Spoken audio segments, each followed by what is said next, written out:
Welcome to another episode of Leverage Addict Podcast, where getting more debt is a good thing. I'm your host, Blandon, and today we're diving into another exciting success story. We're thrilled to have Callum McKenzie with us today. Callum is not just an owner of a property management company, but an amazing property investor himself. He understands how he can leverage his assets for maximum gain. His journey in the property market is one of innovation and smart strategies, and we're going to look into those today. He's going to share with us some of his secrets to success and how he's helping other people navigate the complex world of property investing. And before we jump into the content with Callum today, here's a little bit about how I got to know him. The first time I heard about this guy was through emails, because clients were sending through deals in email, and it was like a deal summary of properties that he have under contract or he's on selling. So I know Callum from his trading days, where he was really active in that space and did a whole bunch of flips. He's going to share a little bit about that. But I saw some of those deals. They were very, very solid fundamentals, and he definitely did a good job trying to market them to his database. And yeah, a lot of those actually came through, and I actually subscribed to it myself. So it's amazing to have you here, Callum. Cheers for the intro. That's how do you even respond to that? I was not expecting you to have known so much or gone into so much detail of the background. No, good. You can tell straight away, Callum is a detail-orientated guy, a bit more quieter, the analyst type. So he's definitely really analytical when it comes to properties. But, how did you match that personality with trading a whole bunch of properties? I don't know, but I'm keen to find out. So maybe you can start off with telling us about how you got started in property, how you took your first step, and then later on transitioned to owning a property management firm as well. Well, okay, awesome. Well, I think the way I structured the trades was mostly to do with my background coming into property. So like everyone, well, most people, I started as a buy and hold investor. It was kind of accidentally at first. I had no idea what I was doing. One of the cash flow hacks we'll talk about is my very first deal. Wait, first of all, I want the audience to know how many trades you did within the time frame that you did trade. We were trading I started trading in about 2018, but it really got hated in 2020, 2021. And I think it was about 15 months, did 50 trades. So at one point we were buying one per week. So Tama Singh's not the only guy. Tama Singh's not the only guy. He wasn't the first one. I talked to Tama a lot when we were trading as well. We were both sending each other deals. So yeah, no, Tama's shared his success story on the podcast as well, and definitely worth listening to if you guys haven't. Yeah, awesome. So the background I had was buy and hold. We just did the standard buy something, renovate it, refinance it, and buy more. Eventually we got stuck where the banks wouldn't give us more money because I had no idea what servicing was. I knew equity and understood it, and that kind of sent me down a rabbit hole. Came across Graham Fowler's books and went, how did this guy get so many properties and how can I do the same? I think after I went down that cash flow rabbit hole though, I got too addicted to trading, just the thrill of buying something. At first I started renovating it. So I did about 10 renovations over a 2.5 year period, just buying rundown houses. I might hold you there for a second because we skipped a very important part, right? You started trading at 2018. People can tell on camera, like you're a young guy. 2018, that's 5 years ago. When did you buy your first property? And like what pushed a young person to be like, you know what, I want to do property investing? What was that first deal like? The first deal, I was actually looking for my own home, and I was quite a stingy young 20-year-old. So I thought if I can find something with enough rooms to rent out, I can have other people cover my mortgage. You sound like Simon, which is my colleague. Okay. Yeah. Well, he must be a smart guy as well.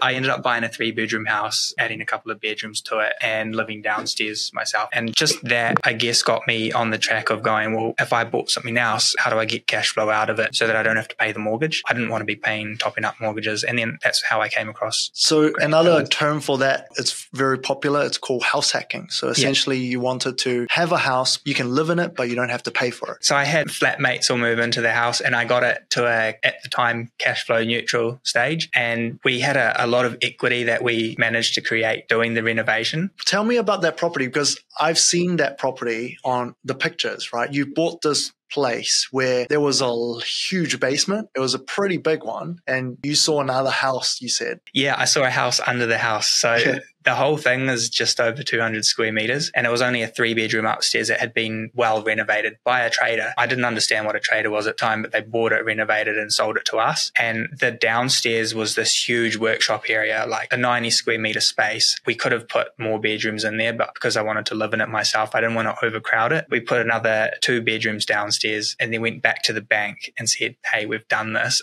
all through council and everything. Yeah, so good. And they pretty much said, here's some more money, go and buy more. How long did it take, and what was some of the challenges that, when you go through that process? And before actually you answer that, for the listeners out there, like one thing that you need to pay attention to what Callum just said, he said he bought a 3-bedroom with 200 square meters of floor area. So a lot of the time when you're looking for a house, you want to see how many bedroom per square meter you're buying. If you're just looking at stats, the more floor area for less rooms, the better, because the chances is that you can renovate it, just like what Callum was talking about. But what are some of the challenges that you had to face when you went through that? The first one was knowing if we did the work, what was it going to be worth at the end? So we were going to be taking debt to pay for the renovation, and we wanted to know, well, if we're taking debt, are we just going to be increasing our debt level for less value? Was the value going to increase more than the debt we took? We were lucky. We had a really good advisor at the bank who's helped us figure out what the valuation might have been after. And based on those numbers, we knew roughly how much equity we would have created at the end. So that was the first challenge. The second one was Auckland Council. That was my very first taste of dealing with council. We used an architect, we used proper trades and everything, and had the whole thing signed off. And that was a lot longer than I thought it was going to take. How long did it take? I was told at the start maybe 3 months, and it took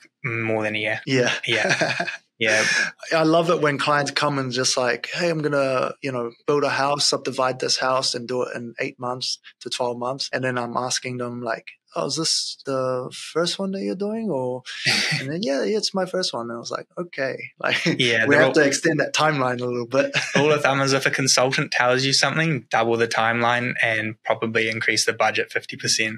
Yeah, good. Yeah, that's good advice. So when you were dealing with the valuation, like how did you trust this banker to tell you this information? Because wouldn't you try and get like a registered valuer to do a as if complete valuation there, or they didn't sort of give you that advice? No, they didn't ask for a registered valuation. The way they did it at the time was through CMA, so comparative market analysis. We looked at what area 3 bedrooms were selling in the area, and then we looked at 5 bedrooms, 6 bedroom houses, and we said, well, if we're going to turn it into this, what's the increase? What are they selling for right now? What's the difference between the price? And kind of worked out the increase in equity minus the cost of the renovation, which was going to be debt. And then that left us with, okay, we're going to have this much more left over at the end to take to the next purchase. Yeah. And so what year was this? When we started this, it must have been 2014. 2014? No, 2015. Wow. That's amazing, because when I did my first property in 2015, I bought like a 3-bedroom cross lease, and you're doing this like complex deal. And how much equity did you gain in that deal? It wasn't a huge amount. It was just less than 180, I think. 180? Wow. It's not too bad. For a year, it's definitely really good. What I'm wondering is, like, for me, at the time, I thought I knew a lot because I was like following renovations around,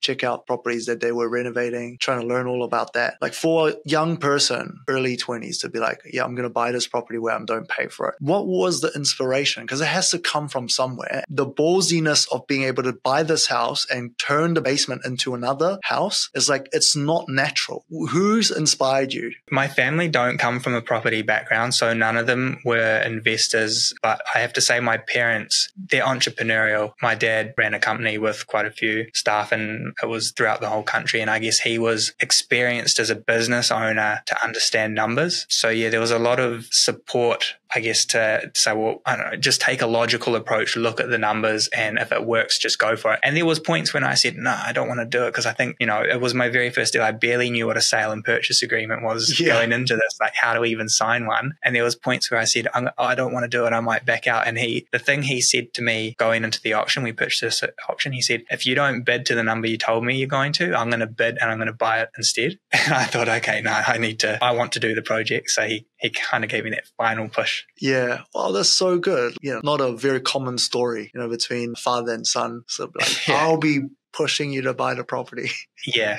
And I'm glad he did, because it changed my life. So 2017, 18 was the year when you're like, okay, I bought a couple more. Now I'm stuck with the servicing capacity. It's a very common story. Like a lot of people like get to the point where, oh, the bank says no. They take two paths. One is they do nothing. Two, it's like, okay, what other avenues can I go down to really push myself towards growth? And you chose the latter. Yeah. So when we got told no more money from the bank because of serviceability, it made me learn what that meant, first of all. So I started doing courses after work because I had a full-time job at the time. So went and did some courses, learned more about it, and then came across trading that way. What courses led to trading though? What courses led to trading? Yeah. It was GRA's course. Oh, yes. Yeah, of course. Yeah. So we did that. I read a few more books. I went along to another group at the time who I'm not sure if they're around anymore, Asset Lab, and learnt about trading and went, wow, that looks really cool, and turning something that looks like trash into something that is amazing for someone else to live in. Who was your mentor at the time? So I ended up joining with Asset Lab to learn how to trade. And who in Asset Lab was? Sally McCormick was a huge inspiration to, I guess she got me into trading. She's the reason I initially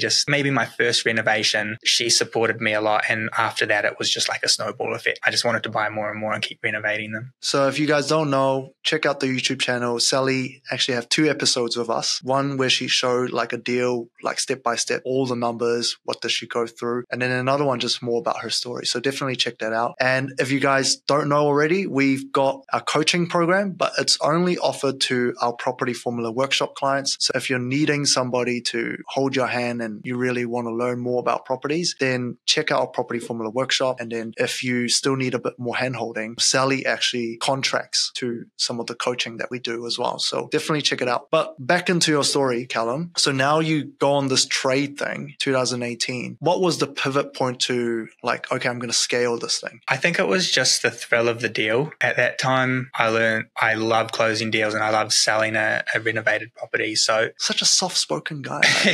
I came up with a way to scale it, and I thought, well, everyone else is using contractors, and the biggest 2 hurdles are finance and having a good team together. Eventually, I got it to the point where I had enough deals coming in, enough renovations happening that I employed my own team. My best mate was my project manager. So he was on site all of the time. We had contractors coming in, but we had part-timers or people there working dedicated for us. And that helped me bring costs down and it helped me speed up renovations. So I did another maybe 4 or 5 renovations in the next year after I did my first one. And at that point, I thought, oh, I like renovating houses, but it's still so slow because you spend 3 to 5 weeks renovating something and then you've got to wait 3 months on the market for it to sell. And I thought, oh, there's got to be a quicker way to scale this up. At the same time, COVID was happening. So it's not like that smart of an idea to have product you're halfway through renovating with the risk of the market shutting down and being locked out of your own property and not being able to get in there to finish the renovation. You'll just get eaten alive in interest. So I pivoted again at the time and I teamed up with another guy. We did the same concept where we had a team working with us. So it wasn't just one person finding deals, renovating something with contractors and selling them. We became a team where we found deals for other people and we became very good at finding deals. And it got to the point where we just had people like your clients coming to us saying, hey, I'm looking for this property in this region. And we would hunt the deal down. We would fly all over the country looking at these things. And then, that's where we scaled it up to the 50 deals in the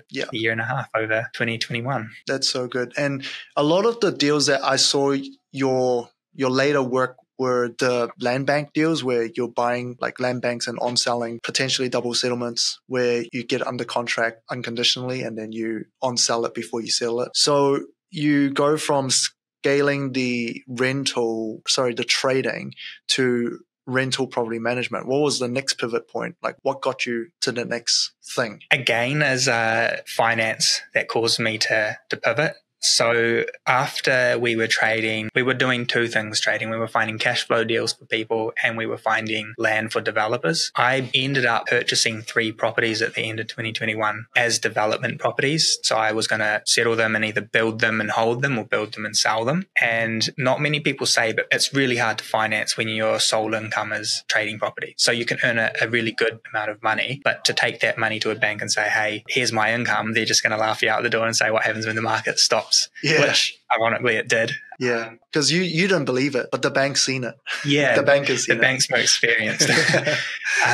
So at that point, I thought, okay, well, instead of getting trapped in this again, trading can come back. That's a passion. But in the meantime, I really need to build a cash flow beast. And I wanted to keep it in property because I love doing property deals and helping other investors and that kind of thing. So property management sort of sprung up. And again, it's just something else we'll probably scale in the same way. Just it's all about relationships in the industry. Yeah. I just like the opportunity to help other investors through it as well. Yeah, so good. Well, that's really good insight. And I think there are a lot of nuggets there for the audience to take out. And I want to also maybe get you to share some of the hacks, right? Like you've done a lot of deals, you've done a lot of renovations, you've got your own buy and hold strategy and portfolio, right? There are some really neat tricks that you've done to your properties to increase its cash flow. Like say, for example, some of the land banks you have. And there were 4 or 5 that you shared with me before that you've done. And I thought those are really good insights for the audience as well. Maybe you can dive into like what value can you bring as property management or property manager more than just managing their property? Because you obviously advise them on a lot of these things that you've done yourself. Maybe share with us a couple of those things that you've done. I suppose when I started as an investor, I was always focused on cash flow. When I was trading, I lost sight of that a little bit because like a trader's mindset, I was always looking for a deal and the only way I make cash is to sell something. When I banked those 3 properties, they were not great cash flow deals. One of them was a central Auckland property, great position to develop a house or townhouses on it. Which suburb?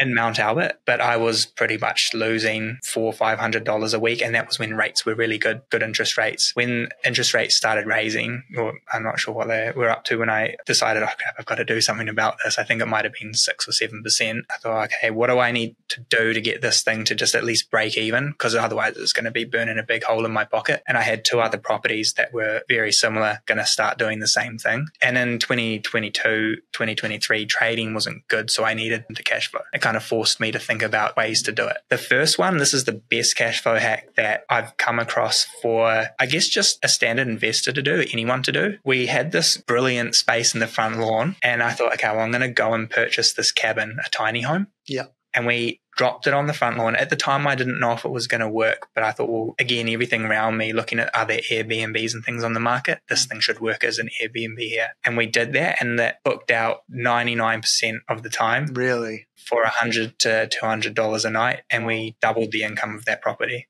Doubled it. So you're taking a 3% cash flow to 6. Yeah. That's insane. And so 1 is cabin, 2 is Airbnb. What else have you done? I mean, we talked about potentially renovating like a big space to another house almost, becoming a home and income. What else are some cash flow hacks that you could help your property managed clients with? Yeah, so there's the adding rooms like I did with that very first deal. I got some numbers on that just so we know what kind of cash flow that got. At the moment, that property is a 5-bedroom house and the location it's in is about $1,200 a week. If you look at what a 3-bedroom house is there, it's $838 a week. So we've increased that cash flow, $360 in today's terms because different rental prices back then. But in today's terms, it's $360 a week better off. You can do the same thing in South Auckland, just adding 1 bedroom, maybe not to the same numbers. You're not going to have as big an increase adding 1 or 2 bedrooms in South Auckland, but still a good hack. But cabins, generally speaking, you can buy the whole thing for like 15 to 30K. Yeah. So around 20K, put a cabin in the backyard. You can increase, like as in adding an extra bedroom. I've got some numbers to run through as well. I'll just find where those numbers are. We did this recently in a property in Mangere, which was rented for $620 a week, which is slightly under rented, just a 3-bedroom. Put a cabin on it. It's done really nicely though. So it's got its own covered area from the back of the house into the house. And we increased the rent to $800 a week. So that's extra $180 from putting a cabin there that costs roughly $22,000 to set up. That's really good. So roughly, I mean, $180, like you're almost getting like $9,000, and what you put in 20, it's almost like 40% return on your money. Yeah. And the investor that owned the property wasn't even worried. He was just going to re-rent it as an average 3-bedroom house. Yeah. So now he's got a huge increase on his cash flow. He's happy as. And that's something you can manage for your clients. Yeah. So we sourced the cabin for him. We put it down. We had all the contractors. So it was completely hands-off. All he did was pay the bill and get the extra cash flow every week into his account. Surely you're going to charge like some extra. No, it's our job. Oh, Yeah. really? Yeah. Oh, okay. I like that. So were there other ones that you thought were worth mentioning? The last one is a simple cosmetic tidy up, and this is way undervalued. Lots of people don't realize doing certain things to the property that can increase how a tenant sees value in it. And these are things like in the kitchen, you don't need to replace the whole kitchen. Sometimes it's just the bench top, adding new handles on. It makes the whole thing look new. You could go as far as painting cupboards if they're in bad condition. Doing things like curtains, new modern looking curtains. And that's not much at all. No, a couple $100 from Bunnings. A bench top might cost $500-600, and handles is a couple $100. And the other thing is vinyl and carpet is actually not as expensive as people think. Like you can put vinyl down if there's a real tatty looking area, $1,000-2,000. And when someone walks in, it just gives it that, wow, this property's been looked after, it's maintained. And it makes people think, okay, well, I can pay a little bit more rent for this. So good. We've got a property coming available over the Christmas period where we're going to do this exact thing too. It's slightly under rented. Actually, not slightly under rented. It's quite under rented at the moment because we inherited this management, and we're taking the rent from $585 to just under $700 a week from doing a simple little renovation like this. Yeah. So we're just going to do kitchen, vinyl, probably replace curtains, and that rent's going to go up. And how much would you be spending? That one, I think we're looking at about $6,500, and that's increasing the cash flow $110 a week. That's crazy. So what are we looking at? You're looking at like 7,000 return. You're looking at 100%, more than 100% return on your cash. Yeah. Solid. There you go, guys. There you have it. If you need than just your normal property manager who manage your property, but someone who can advise you and cash flow your property, Callum's your guy. As we wrap up today, I want to just say thank you, Callum. Thanks for joining us and really giving us a lot of insights on your own story and some hacks around property cash flowing. And to our listeners out there, if you guys listen to this point, I only ask for one thing. That is to just share this episode if you find value with another person that would benefit from it. And don't forget, if you're watching our YouTube, to subscribe and, leave a comment. I love hearing from you guys. And until next episode, stay tuned as we learn more about leveraging. Awesome. Thanks, man. And thanks for having me on. Thank you, Callum. We'll talk again.